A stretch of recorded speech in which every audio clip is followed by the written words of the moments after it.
Hello and welcome to some new F1 2012 news from Gamescom. So I've been tweeting them quite a lot, just to ask questions and just try to get some more information for you guys. I mean, they're obviously going to be quite tight-lipped, but I've got some screenshots in the background which I'll discuss later. They're from some gameplay which I'll link in the description, and I'll be talking about some stuff they left in the forum rooms as well. So it's really interesting footage, and it's definitely worth checking out as well.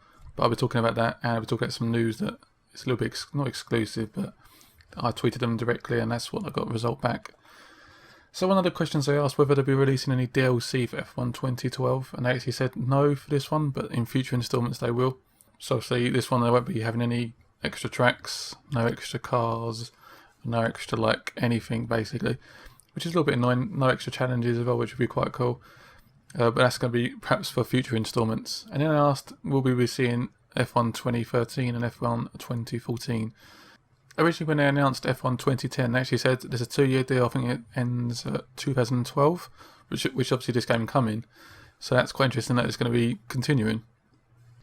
Again, now I'm going to be discussing a little bit about these screenshots we've seen in the background. I don't like the perfect direct feed or anything like that, but it's quite interesting gameplay.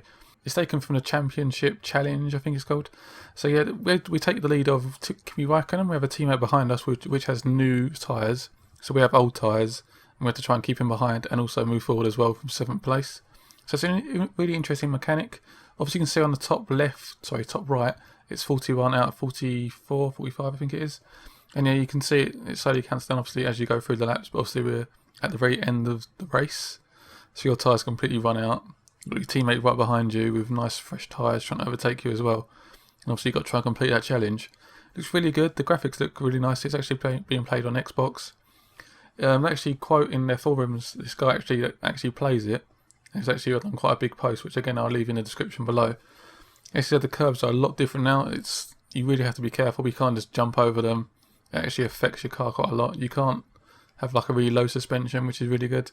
Obviously trying to get rid of that 11-11 thing, which is a major bug in the game for the online experience. But this sounds really good. Definitely like the sound of that. They also mentioned the cars look really nice, so obviously there's been slightly improved on the last game. And the T-Cam looks really nice, and the cockpit view looking great.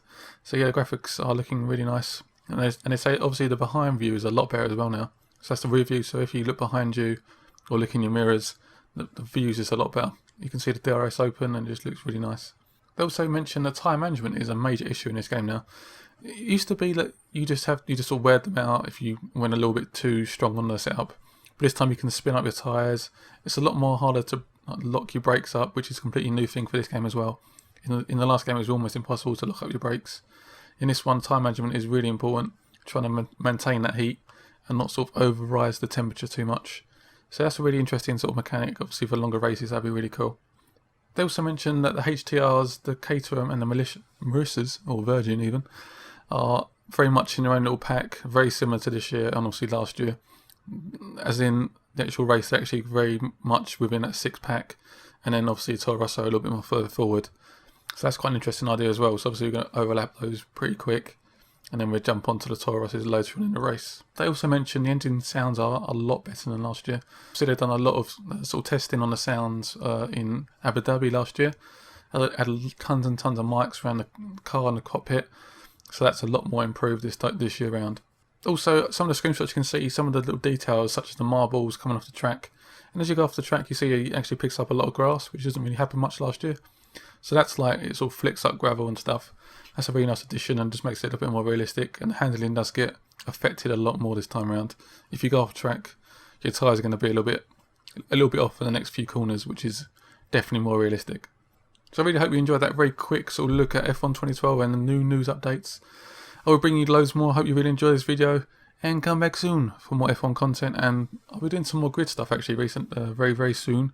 The grid, obviously the first one, because I really enjoy that game, and obviously the announcement of Grid 2 is really exciting. I'll be playing a bit of like a walkthrough sort of series on that as well.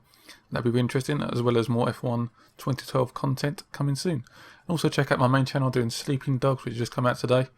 Well, it's not even out today actually, it's not out in the UK, but it's out in America on last Tuesday. So I hope you enjoyed the video. Please press that like button, it means a lot to my video and helps me in the searches, and favourite the video and leave a comment about what you think. Thanks again and see you again soon.